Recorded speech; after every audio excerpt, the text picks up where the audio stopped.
Selamat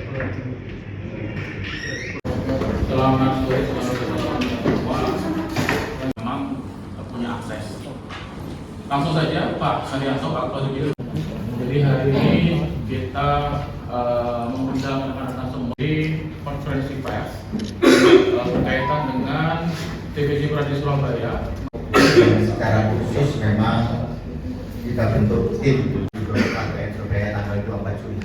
Majuan di sini memang ketua timnya tidak mendapat hukum kalau terhadap kasus-kasus yang menarik perhatian.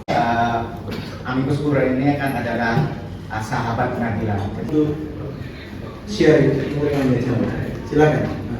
Dan harapannya Hakim Agung nanti itu juga balik gitu ya, secara utuh dan menerapkan prinsip-prinsip dalam pidana. Mungkin banyak yang dipakai oleh hakim yang majelis hakim yang melakukan juruhan, kita belum tahu. Itu juga diputus bebas karena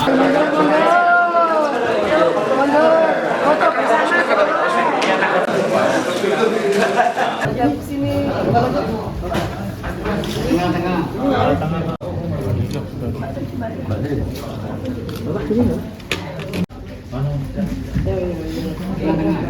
kiri Pak. Kiri Pak. Oh, kiri. Sesuai pendapat kami dengan yang mulia nanti di Mahkamah Agung, dan ini akan memberikan putusan yang seadil-adilnya. Semoga sukses. Di luar ini. Bisakah ini dikatakan sebagai pendapat Amicus Curiae? Boleh saja. Dinilai itu kan yang menjadi pertanyaan. Dinilai dan tidak kami serahkan. Ahli digital forensik. bagusnya saya bayang masuk sampean Bahwa ada rasa keadilan yang tercederai, maka kami tuangkan dalam bentuk Amicus Curiae ini kolektif menjadi satu kesatuan, karena di DPJ Pradi adalah kolegial untuk menentukan sikap itu. Maka melalui pengurus kami menentukan Amicus Curiae, karena kasus ini kan masih bergulir di Mahkamah Agung. Untuk itu yang tepat adalah Amicus Curiae. Kalau eksaminasi, kalau sudah final, tadi ada pertanyaan dari rekan jurnalis yang lain, itu final kalau sudah final. Kalau belum final, maka Amicus Curiae saya anggap lebih tepat. Ada 8 poin yang sudah dijelaskan oleh Mas Johannes Dipa tadi. Mas Johannes Dipa tadi sudah 8, nanti di sini semua. Jadi di sini semua ada 8 poin, termasuk keterangan saksi, keterangan ahli, termasuk masalah visum et repertum, termasuk masalah sebab kematian yang dasarnya visum et repertum tadi.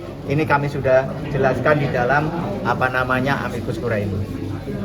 Kami kemarin memang ditunggu teman-teman media. Apakah kami melakukan apa? Nah, kami jawab sekarang Amicus Curiae karena kami harus menunggu salinan putusan resmi. Tanpa itu kami tidak asal bicara. Setelah dapat salinan putusan resmi yang diekspos, baru kami bisa bicara tentunya berdasarkan hukum yang kita ketahui.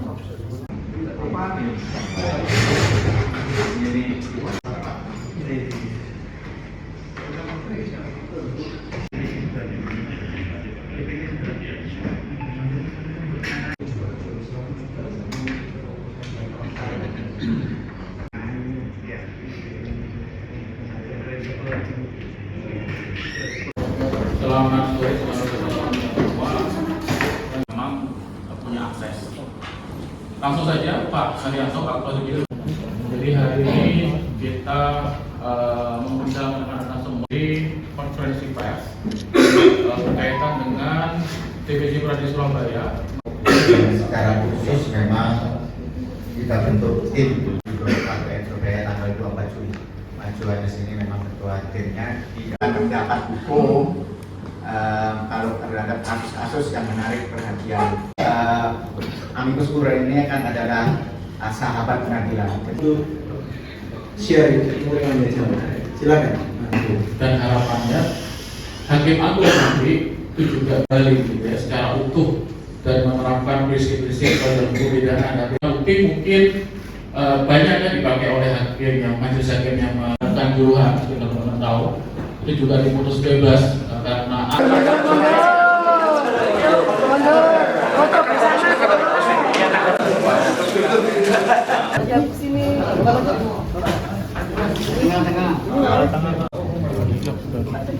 Kiri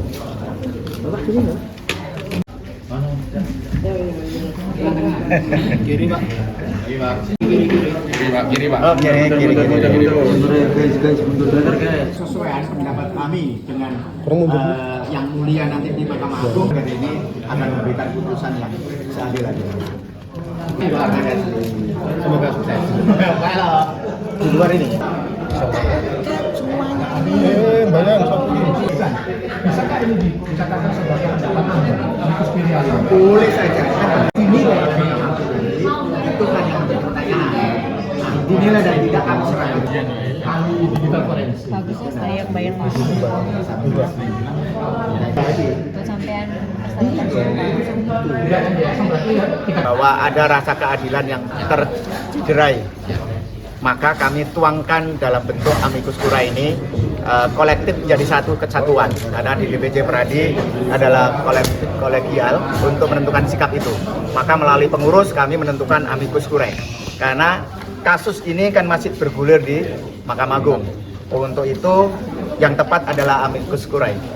Kalau eksaminasi, kalau sudah final, tadi ada pertanyaan dari rekan jurnalis yang lain, itu final kalau sudah final. Kalau belum final, maka amikus curiae saya anggap lebih tepat. Ada 8 poin yang sudah dijelaskan oleh Mas Johannes Dipa tadi. Mas Johannes Dipa tadi sudah 8, nanti di sini semua. Jadi di sini semua ada 8 poin, termasuk keterangan saksi, keterangan ahli, termasuk masalah visum et repertum, termasuk masalah sebab kematian yang dasarnya visum et repertum tadi. Ini kami sudah jelaskan di dalam amikus curiae ini. Kami kemarin memang ditunggu teman-teman media. Apakah kami melakukan apa? Nah, kami jawab sekarang amikus curiae karena kami harus menunggu salinan putusan resmi. Tanpa itu kami tidak asal bicara. Setelah dapat salinan putusan resmi yang diekspos, baru kami bisa bicara tentunya berdasarkan hukum yang kita ketahui.